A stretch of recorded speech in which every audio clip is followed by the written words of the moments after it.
I wonder what that was called. The square sausage is called Lauren sausage. Yeah. No idea. I was hoping you might be able to inform me. No? Very well.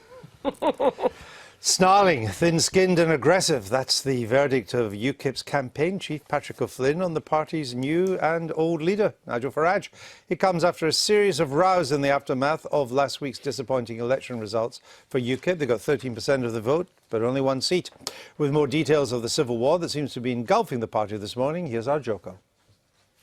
On the eve of polling day last week, UKIP leader Nigel Farage told interviewers he would be for the chop if he failed to get elected in the Kent seat of South Thanet. And so it proved when he lost out and his party returned just one MP, the MP for Clacton, Douglas Carswell. Now, it emerges that the party with just one MP is riven with serious splits. On Monday, the party's NEC, ruling executive, rejected Nigel Farage's offer to resign. So, after just 3 days, he was back from the political dead. That was followed by a major standoff between senior UKIP figures and Douglas Carswell and others over public money the party is entitled to receive. The Clacton MP flatly rejected the idea of taking hundreds of thousands of pounds of cash and extra office staff, to the annoyance of some at the top of the party. Since then, briefings against the rival factions have been constant, nasty and explosive. Today, in a devastating and very personal attack, the man who directed the party's election campaign, Patrick O'Flynn, told The Times Nigel Farage has moved away from being a cheerful, ebullient, daring politician. He's been transformed into a snarling, thin-skinned, aggressive man.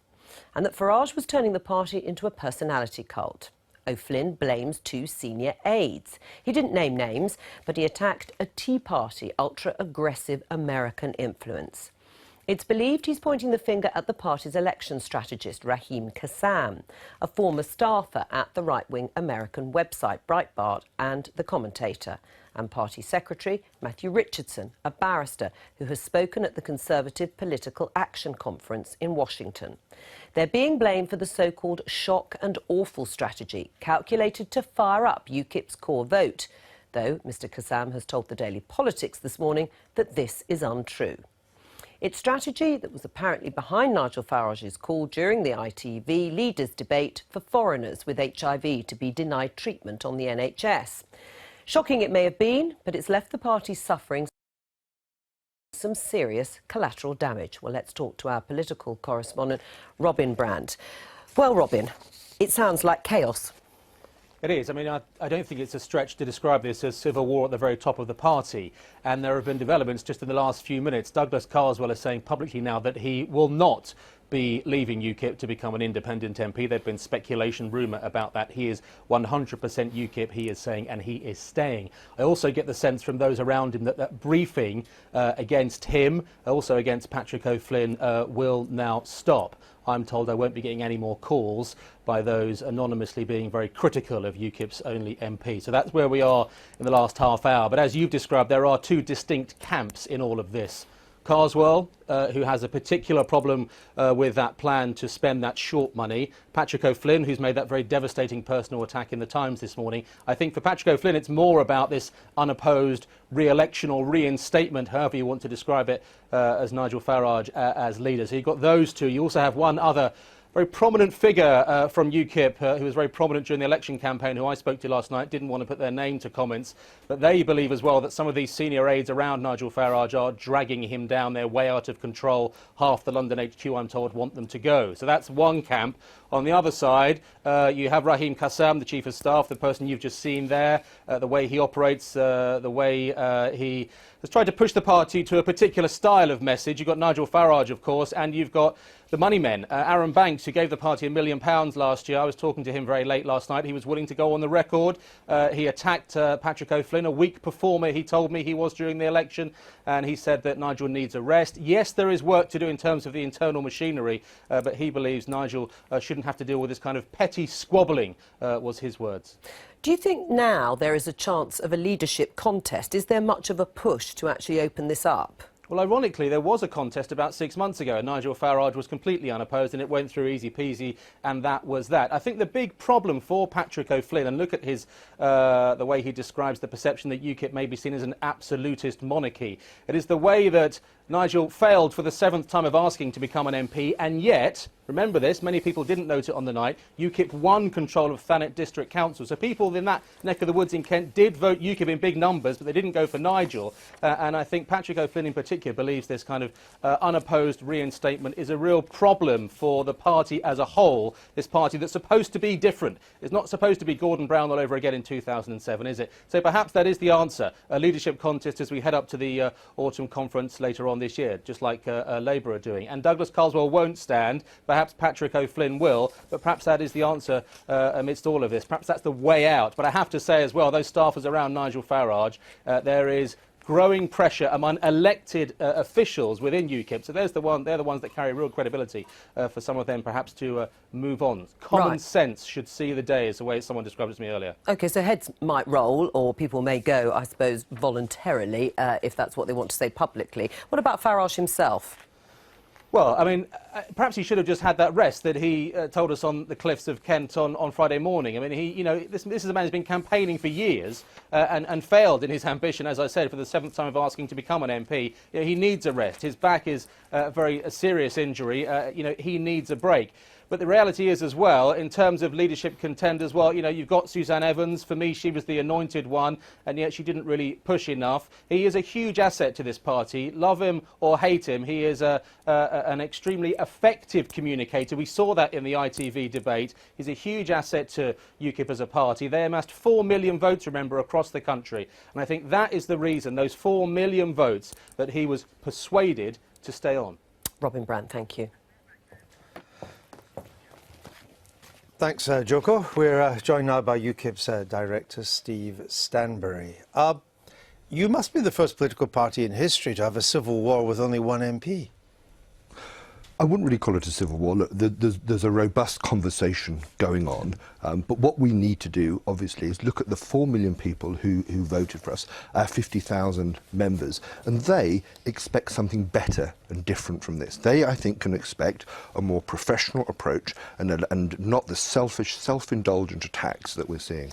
Well, we believe that Patrick O'Flynn was referring to your election strategist, Raheem Kassam, and the party secretary, Matthew Richardson. Do you subscribe to their strategy of shock and awful, as Joko was describing it? I wouldn't call it that, but I think our election strategy actually proved to be very successful. Of course, it was disappointing, very disappointing, not to get Nigel elected. Not to get right, but what I'm talking about is this core vote strategy, emphasising the HIV immigration line, attacking the BBC audience that night for being too left-wing. That's what they meant by shock and awful. It was a description of a core vote strategy. Do you subscribe to that? Absolutely. It was a target seat strategy, and it was a core vote strategy. And indeed, look at the votes, and indeed look at the fact, you mentioned it in your piece there, that we won the council in Thurrock, where I stood over in Gloucester in the Forest of Dean. We won 7 seats, council seats that Yeah, night. but you were out to win parliamentary seats, and if you were targeting them, it didn't work, did it? And we were, and everybody knows, and many parties were squeezed in the last fortnight by the SNP fear factor. A lot of people said to me, we agree with all of your policies, including about spending NHS money on British people and not spending it on people coming here with no connection with the country. Most people agree with that as a common sense, fair policy. But they said, we're going to vote UKIP locally. We totally support your policies, but we're too concerned and scared about Labour and the SNP. And that was palpable on the doorstep. I think a lot of these people who are making these criticisms perhaps should have get out a bit more and actually listen to what people are really saying. But you're not listening to what people are saying anymore. Your party is now consumed at the top by attacking each other. I mean, we've had Patrick O'Flynn saying these things about your leader and about 2 of the party's key people. I now see that people on the other side are saying that Mr. O'Flynn has, quote, personal problems, and this may be the manifestation of them. I mean, this is going nowhere except down, isn't it? Look, I've not come on today, and I'm not going to engage in any mudslinging and any personal attacks. Our 4 million voters, our 50,000 members, they expect more. They expect a professional, well-mannered party. Well, they're not getting it, are they? And that's what they need, and that's what they deserve. Should there be a proper leadership contest? If people want to challenge Nigel for the leadership. There is a process for doing that, and they should exercise that right, and they should do that. Let's be clear that the NEC was unanimous in rejecting Nigel's offer to stand down. Were they right to do that, though? I think they were absolutely right. So you don't want a leadership contest? I don't know. I think the NEC were right, and I think the overwhelming majority of party members who made their view very, very clear indeed, absolutely 100% support Nigel. Clearly, he is the right man to take us forward. Don't forget. But he told us he was standing down. Yeah, and he did tender his resignation to the NEC, and they rejected that. But people think it was all a stitch-up, that he knew this was going to happen anyway. No, absolutely not. I was there. I know that was not the case. We listened to, obviously, the NEC. The NEC are elected by the membership of the party, and indeed, many people across the party said very, very clearly that they didn't want anybody but Nigel to lead them now. So you don't agree with Patrick O'Flynn's analysis and attack on Mr. Farage? I certainly don't agree with anybody's attack on anybody. I certainly don't agree with anybody's attack on Nigel Farage. But what's motivating Patrick O'Flynn, do you think, to say these things? That's for him to answer. We need to have, obviously, all parties... Let me just interrupt. We're just seeing some pictures of Nigel Farage, not quite live, but it was earlier this morning. If the NEC unanimously back me, that's not my fault, is it? Sounding a bit grumpy. Well, he could do with a holiday, could he not? And he's got to have a holiday, and he deserves a holiday. Right, but let's just get clear. Do you agree with Patrick O'Flynn, or don't you? No, I do not. I don't agree with the tone of what's been said. Absolutely, I think personal attacks are beneath him and beneath the party, but I don't agree with the strategic analysis such as it is. Clearly, we fought a good campaign. It was the right campaign. We were vindicated in terms of the share of the vote. Indeed, if it hadn't have been for the very successful and real and genuine SNP fear factor, we would have got 5 million votes, and indeed would have got a number of MPs over the line. You're assuming that. We don't know that. There's no evidence that you can say that. But should Mr. Kassam and Mr. Richardson, should they go? Are they toxic? Are they Tea Party toxic at the heart of your party? Absolutely not. They played an absolutely invaluable role in terms of the strategy, in terms of delivering the campaign. I worked very closely with them, and they did an excellent job. Look, all parties need to have a post-election analysis, a period for reflection. We've got a lot of things to do. We've got 122nd places. We've got to fight an election in London. We've got the No campaign coming up. There are lots of big important things. UKIP has now a clear constituency across the country. Millions of people support us, and indeed more would have voted for us if it weren't for the SNP squeeze. So if Mr. Kassam and Mr. Richardson shouldn't go, should Patrick O'Flynn step down? It is for others to consider their positions. I know that, but I'm asking for your opinion. I'm not going to do it. It's for him to consider his position. Well, something has to give, doesn't it? Otherwise, because we understand that Mr. O'Flynn has more words to say, perhaps later today. So both sides are simply pouring petrol on the flames. Well, what we need is to move on. The NEC has spoken. The membership of the party has spoken in terms of wanting Nigel to carry on. How do we know that? We know that from the multiple campaigns on social media, the emails. There was an outpouring of comment coming from the party. But that's quite unscientific. I mean, the way to have established this would have been to have had a leadership election, wouldn't it? I mean, look, you know what happened to Labour when Gordon Brown was just automatically anointed as leader. Everyone in Labour is now saying we should have had a proper debate about what kind of party we need to be in the future. And we didn't, and that's held us back, and we've now lost a second election in a row. A leadership election would have allowed you to have had that kind of debate and to determine where you go now. But instead, it all seems to have been carved up by a few people at the centre. No, we need continuity going forward.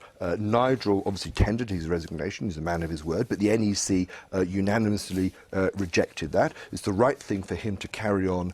Was the NEC right to do it? Was the NEC right to reject it, his resignation? Absolutely they were. Wouldn't a stronger person like Mr. Farage have said, no, look, I've resigned. I said I would resign. I said, I'm a man of my word. I've resigned. So why didn't he stick to his word? He did resign, and then the NEC rejected that resignation. But but he could have rejected the NEC. He didn't have to follow that. He had told us before the election if he didn't win his constituency, he was resigning. And I think it speaks volumes that although you won the council in his constituency, he didn't win.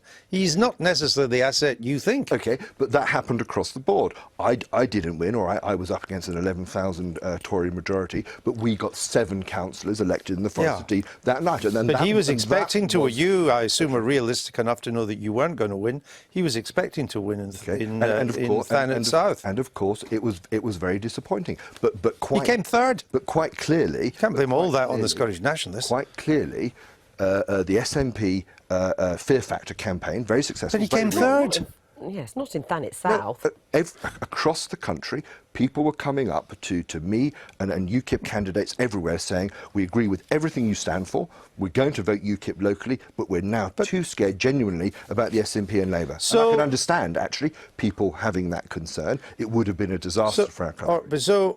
Though a lot of people may have concluded that the best way to stand up to the SNP was to elect UKIP, if you were so minded, but clearly they didn't think that. So Mr Kassam should stay in your view, Mr Richardson should stay, Mr O'Flynn should stay, and Mr Farage stays as leader. So the civil war continues.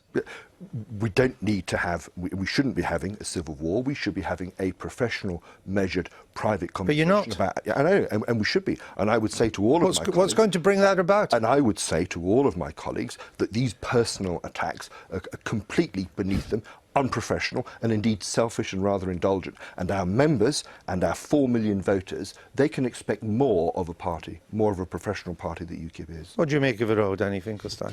Well, I think there's underneath it a genuine strategic dilemma. Is UKIP an angry, pessimistic party, or is it an optimistic, outward-looking party, which is what Douglas wants? I think an outward-looking, optimistic UKIP is like hot ice. Right? I think it's obviously designed to be an angry party because there are quite a lot of people that can appeal to. It's now got to be a populist party that moves away from the sort of Douglas's Gladstonian libertarianism. It's inevitable that underneath the personal disputes, which one would have to have a heart of stone not to find hilarious, there is, without any question, a political dispute. I think the personal disputes might be resolvable. Underneath it, the political dilemma is not resolvable. They've got 2 different tasks, and they're incompatible. It's going to get worse before it gets better, isn't it? Let's see, I think actually what people are forgetting, that in terms of share of the vote, everybody else went down or had minuscule gains, but UKIP quadrupled its vote. Don't forget, we got more votes. So what are you talking about? So why are you all like, well, so combined? Why are you right? Not a great success. You've got 1 seat. So why are you, if that was true, why are you all like rats in a sack?